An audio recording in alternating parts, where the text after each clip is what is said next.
Hello students, welcome to my YouTube channel Sahaj classes. आज हम 12th class की जो कोऑर्डिनेशन कंपाउंड्स यूनिट देख रहे हैं उसका नेक्स्ट पार्ट देखेंगे। ठीक है, सबसे पहले हम आज क्या देखेंगे कि जो वर्नर थ्योरी हमने पढ़ी थी उसकी लिमिटेशन क्या क्या है। उसके बाद जो नेक्स्ट थ्योरी आई थी जिसको हम क्या बोलते हैं, वैलेंस बैंड थ्योरी, कि उसके पोस्टुलेट क्या क्या है। ठीक है, तो सबसे पहले क्या था कि जो ये वर्नर थ्योरी थी इसने हमें क्या बताया था कि कोई ना कोई एक प्राइमरी वैलेंसी होगी, एक सेकेंडरी वैलेंसी होगी। यही बताया था इसने हमें कि जो ये वैलेंसी होगी ये तो क्या होगी, आयनाइजेबल होगी। ये जो वैलेंसी होगी ये नॉन आयनाइजेबल होगी। यही बताया था इसने हमें। ठीक है, उसके बाद इसने क्या बताया था कि जो भी ये कोऑर्डिनेशन, इसको जो भी कॉम्प्लेक्स होगा इसको हम कोऑर्डिनेशन एंटिटी बोलेंगे। इसकी कोई डेफिनेट ज्योमेट्री होगी, यही बोला था। ठीक है, लेकिन जो ये लिमिटेशन थी इसकी क्या क्या थी, इसने ये बात नहीं बताई थी कि जो भी कंपाउंड है कौन से, कुछ कंपाउंड तो ठीक है भाई कोऑर्डिनेशन कंपाउंड बना लेते हैं, लेकिन कुछ कोऑर्डिनेशन कंपाउंड बनाते ही नहीं। लेकिन इसने ये तो इसने कोई ऐसा पोस्टुलेट नहीं दिया अपनी थ्योरी में कि कोई कंपाउंड है ना वो कोऑर्डिनेशन कंपाउंड बनाता क्यों है, और कोई कंपाउंड नहीं बनाता तो वो किस वजह से नहीं बनाता। ठीक है, तो सबसे पहले लिमिटेशन कौन सी हो गई, वाही सर्टेन एलिमेंट पोसेसिस कोऑर्डिनेशन कंपाउंड, कि कुछ ही एलिमेंट ऐसे क्यों होते हैं कि जो कोऑर्डिनेशन कंपाउंड बनाते हैं। सेकंड इसकी पोस्टुलेट, इसकी जो कमी थी वो क्या थी, इसकी limitation, Wahi coordination entity has definite geometry. इसने ये तो बोल दिया कि जो भी ये कोऑर्डिनेशन एंटिटी होगी ना इसकी क्या होगी, डेफिनेट ज्योमेट्री होगी, लेकिन इसके पीछे की वजह नहीं बताई क्यों, मतलब कोई इसका ऐसा कोई जो फिक्स बात हो, इसका कोई साबित हो उसके इससे ऐसा कोई पोस्टुलेट इसने नहीं दिया। उसके बाद क्या था, does not explain about the magnetic and optical properties, ना तो इसकी मैग्नेटिक प्रॉपर्टी बताई कोऑर्डिनेशन कंपाउंड की, ना ही कोई ऑप्टिकल प्रॉपर्टी बताई। ठीक है, अब चलते हैं हम किस पे, वैलेंस बैंड थ्योरी पे। ये किसने दी थी, पोलिंग ने दी थी। ठीक है, इसमें क्या था, सबसे पहले ही देखा था हमने ये तो क्या कि जो कोऑर्डिनेशन कंपाउंड होते हैं वो कैसे बनते हैं, जिसमें जो डोनेशन होता है इलेक्ट्रॉन का लिगेंड टू मेटल।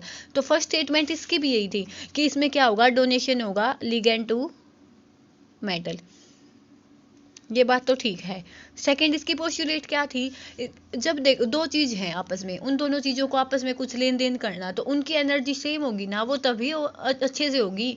ये तो है नहीं एक ज्यादा हाई में हो एक ज्यादा लो में हो, या एक ज्यादा दोनों ही हाई, एक ज़्यादा हाई में हो एक लो में हो। मान लिया अपने दो ऑर्बिटल हैं, एक यहाँ पे है एक यहाँ पे है, तो जो इनकी ओवरलैपिंग अब अच्छे से होगी, या मान लिया ये है तो ये अच्छे से होगी।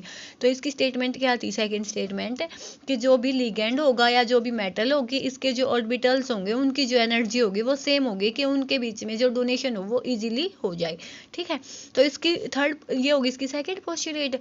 उसके बाद क्या था कि थर्ड पोस्टुलेट में क्या बताया था इसने कि दो केस हो सकते हैं, कि जो मेटल है वो अपना n-1d ns np ये ऑर्बिटल भी यूज कर सकती है, या तो nd ns np ये ऑर्बिटल भी यूज कर सकती है। इसी बेसिस पे इसने दो टाइप के कॉम्प्लेक्स बताए थे, एक तो क्या, आउटर ऑर्बिटल कॉम्प्लेक्स, जिसमें क्या होगा, जिसमें जो अपना d ऑर्बिटल यूज होगा वो कौन सा हो, आउटर वाला यूज हो।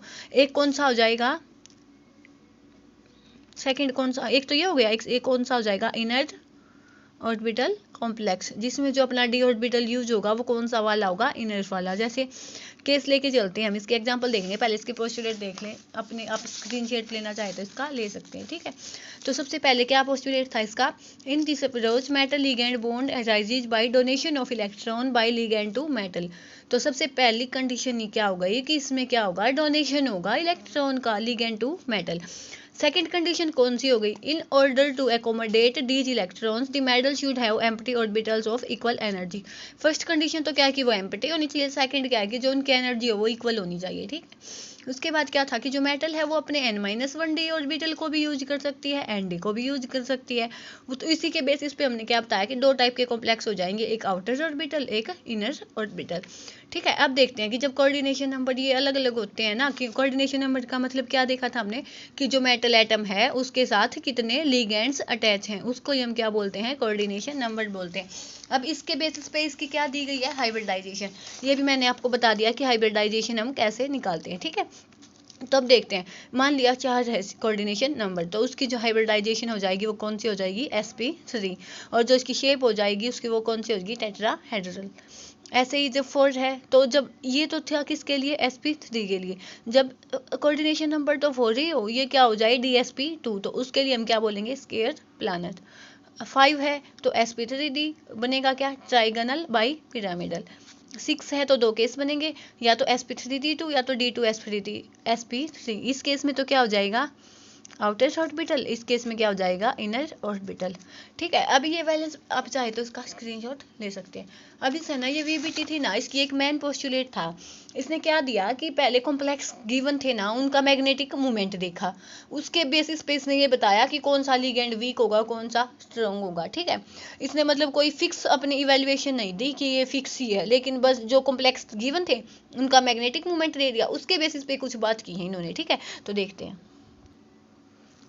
क्या बताया था इन्होंने कि हम किसी भी कंपाउंड का हमें मैग्नेटिक मोमेंट गिवन है तो उस मैग्नेटिक मोमेंट की हेल्प से हम उसकी ज्योमेट्री का पता लगा सकते हैं। ये स्टेटमेंट दी थी इसने कि अगर मैग्नेटिक मोमेंट का पता है तो हम इसकी ज्योमेट्री का पता लगा सकते हैं। कैसे, अब देखो ये जो कॉम्प्लेक्स था ना, ये CONH3 की 6 2+, तो ये जो कॉम्प्लेक्स था ना ये इन्होंने क्या दिया, डायामैग्नेटिक। ठीक है, तो सबसे पहले आपको ये पता होना चाहिए कि डायामैग्नेटिक क्या होता है, पैरामैग्नेटिक क्या होता है। तो डायामैग्नेटिक में क्या हो जाएगा, जिसमें नो अनपेयर्ड इलेक्ट्रॉन। पैरामैग्नेटिक में क्या हो जाएगा, जिसमें क्या हो अनपेयर्ड इलेक्ट्रॉन्स। ठीक है, तो अब देखते हैं हम, इन्होंने जो कॉम्प्लेक्स दिया था तो इसमें इसकी वैल्यू दी गई थी कि जो इसका जो मैग्नेटिक मोमेंट होगा वो क्या होगा, ये डायामैग्नेटिक होगा। ठीक है, ये बात पहले से गिवन थी, तो इसके बेसिस पे इसने क्या देखा कि CO यहाँ पे कितनी ऑक्सीडेशन स्टेट में है, 3 में है, तो इसको हम कैसे लिखते हैं CO3+। CO का जो एटॉमिक नंबर होता है वो कितना होता है 27, जो इसका कॉन्फ़िगरेशन होता है वो कितना आता है 4s2 3d7। ठीक है, अब इसमें से 3 चले गए, 3+ का मतलब 3 चले गए, तो 2 यहाँ से चले गए, 1 यहाँ से। आप इसको डी ब्लॉक के जो एलिमेंट्स हैं उनका जो एटॉमिक नंबर देखना चाहें तो जाके देख सकते हैं। ठीक है, मैंने इनको एक फनी वे में याद करने का मेथड बताया है। तो यहाँ से क्या मिल जाएगा हमें 3d6। ठीक है, अब इसको हम लिखते हैं, ये लिखा हमने 5 6। डी में कितने ऑर्बिटल होते हैं 5, पी में 3, एस में 1। ठीक है, अब देखते हैं हम। ठीक है, इसी को हम एस भी लिख सकते हैं कि डी के तो ये 5 ऑर्बिटल हो गई, ये एस हो गया, ये हो गया पी। अब हम इनको इलेक्ट्रॉन्स को फिलअप करना है, क्योंकि देखो कितने हैं 6 हैं, तो एक तो केस है कि हम ऐसे कर देते 3 4 5 6। इस केस में तो क्या हो जाएगा, यहाँ पे 4 अनपेयर्ड इलेक्ट्रॉन हो गए, तो इसका मतलब तो हम इसको डायमैग्नेटिक नहीं बोल सकते। डायमैग्नेटिक होगा तो ये अनपेयर्ड इलेक्ट्रॉन तो बचना ही चाहिए, तो ये कंडीशन तो हो गई अपनी गलत। तो कंडीशन कौन सी बचेगी, ठीक है 5 ऑर्बिटल तो हैं, लेकिन जो इसके इलेक्ट्रॉन्स होंगे वो कैसे होंगे, ऐसे होंगे। ठीक है, कि वो आपस में क्या होंगे, पेयर्ड होंगे। अब इस केस में हम देख सकते हैं कि कोई भी अनपेयर्ड इलेक्ट्रॉन नहीं है, तो यहाँ से जो भी लिगेंड आएगा, कितने लिगेंड है 6 है, एक लिगेंड क्या देगा 2 इलेक्ट्रॉन, तो यहाँ से एक लिगेंड यहाँ पे कनेक्ट, यहाँ पे और यहाँ पे और यहाँ पे। ठीक है, तो यहाँ से हम इसके जो हाइब्रिडाइजेशन बोलना चाहे तो क्या बोलेंगे, यहाँ से हमें D2sp3। ठीक है, यहाँ से हम इसके बोल सकते हैं, तो इस D2sp3 इससे हम क्या बोल सकते हैं कि जो भी अपना कॉम्प्लेक्स बना है वो कौन सा है, इनर ऑर्बिटल कॉम्प्लेक्स है।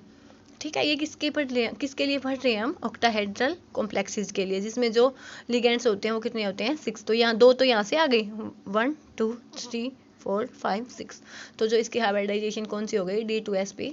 ठीक है, ये तो कब केस था कि जब इसने हमें ये कॉम्प्लेक्स लिया था, जो ये हमें क्या गिवन था कि ये डायामैग्नेटिक है। ठीक है, आप देखना चाहें तो देख सकते हैं कि यही दिखाया कि D6 हो जाएगा। पहली एक कंडीशन तो ये है कि हम इसको ये लिख दें, लेकिन इस केस में तो ये क्या हो जाएंगे, अनपेयर्ड इलेक्ट्रॉन है, तो ये पैरामैग्नेटिक होगा, तो ये पॉसिबल नहीं है।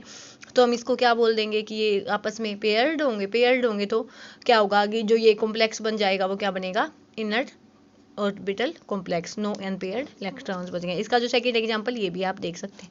ठीक है, उसके बाद यहाँ पे देखेंगे ये सेम ही है, अब इसने क्या ले लिया, कोबाल्ट का ही कोई कॉम्प्लेक्स लिया है। ठीक है, अब इसके हम ऑक्सीडेशन निकालना चाहें तो क्या होगी, X प्लस में F के लिए एक नेगेटिव 6 है तो 6 x minus 6 is equal to minus के 3, तो x is equal to minus plus 6, तो x कितनी ऑक्सीडेशन स्टेट में आ गया, +3 में। कैसे आया कि ये तो 3 ओवरऑल नेगेटिव चार्ज था इस पे, ये कॉम्प्लेक्स पे जो टोटल चार्ज था, तो इससे हम इस पे मेटल पे जितना चार्ज होगा वो निकाल सकते हैं, ठीक है।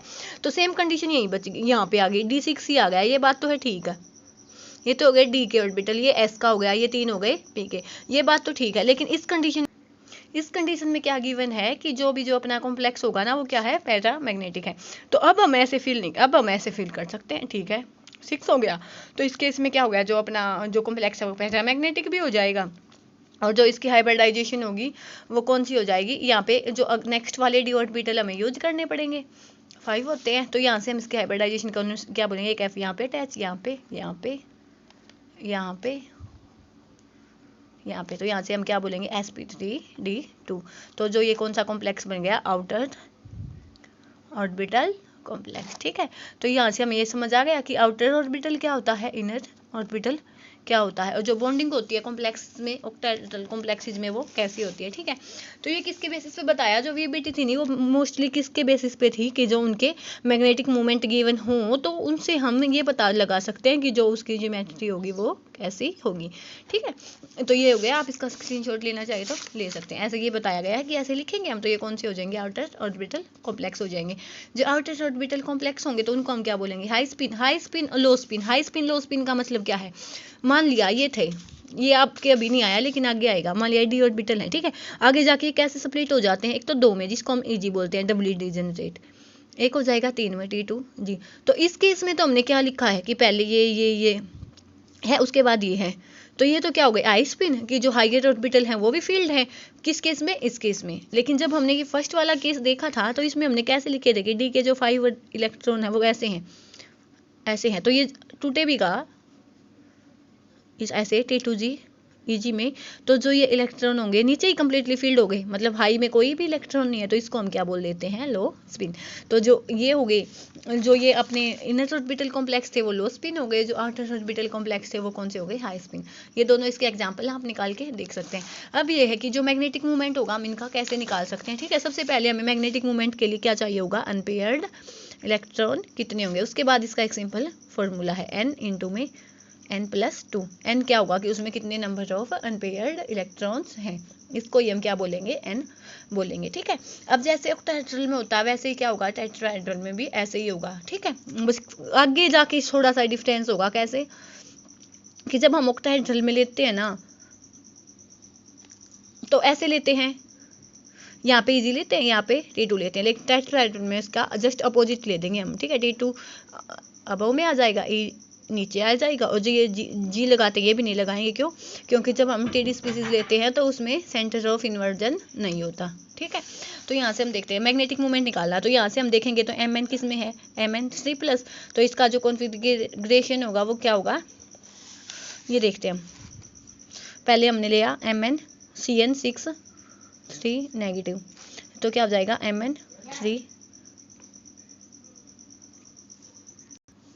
Mn का एटॉमिक नंबर कितना होता है, 25। तो इसका कॉन्फ़िगरेशन सिंपल Mn का लिखेंगे तो हम क्या होता है, 4^3d5, लेकिन 3 चले गए तो जो इसका कॉन्फ़िगरेशन होगा वो कितना होगा, D4, ठीक है। ये तो किसके केस में हो गया, इसके केस में। जब हम लिखेंगे तो कैसे लिखेंगे, जब इसका मैग्नेटिक मूवमेंट देखा गया ना, तो ये देखा गया कि जो इसका मैग्नेटिक मूवमेंट होगा ना, ये कितना मिला हमें, D4। तो जो भी ये जो कॉम्प्लेक्स हमें गिवन है ये क्या होगा, डायमैग्नेटिक होगा। कैसे, क्योंकि ये जो लिगेंड होता है ये क्या होता है, स्ट्रॉन्ग लिगेंड होता है। स्ट्रॉन्ग लिगेंड होने की वजह से ये क्या बनाता है, लो स्पिन कॉम्प्लेक्स, मतलब ये वाला। तो ये कम्प्लीटली वो हो गए, दोनों पेयर्ड हो गए, नो अनपेयर्ड इलेक्ट्रॉन। तो इसका मतलब क्या हो गया, ये जो कॉम्प्लेक्स हो गया अपना क्या हो गया जी, वो डायमैग्नेटिक हो गया। लेकिन इसकी जगह पे हमने Cl ले लिया, MnCl6 3 नेगेटिव। केस तो सेम है, लेकिन जब इस कंडीशन में हमने देखा तो क्या होगा कि पहले ऐसे इलेक्ट्रॉन फिल होंगे, तो यहाँ पे हम बोल सकते हैं कि जो अनपेयर्ड इलेक्ट्रॉन कितने होंगे, 4 होंगे, ठीक है। ऐसे इस केस में है, यहाँ पे कितना है, Fe है 3+ में, तो इस केस में तो Fe है 3+ में, तो कितना होगा 3d5। तो जब फर्स्ट केस देखा CN के केस में देखा तो जो मैग्नेटिक मोमेंट था वो 1 अनपेयर्ड इलेक्ट्रॉन की वजह से था, तो इस केस में तो क्या होगा 1, तो इससे हम क्या बोल सकते हैं कि यहाँ पे तो 1 इलेक्ट्रॉन होगा। लेकिन जब हमने इसकी जगह पे F लिगेंड ले लिया, फ्लोरीन लिगेंड ले लिया, तो यहाँ पे हम ऐसे लिखेंगे, तो जो अनपेयर्ड इलेक्ट्रॉन होंगे वो कितने होंगे 5। ठीक है, अब आप इसका स्क्रीनशॉट लेना चाहें तो ले सकते हैं।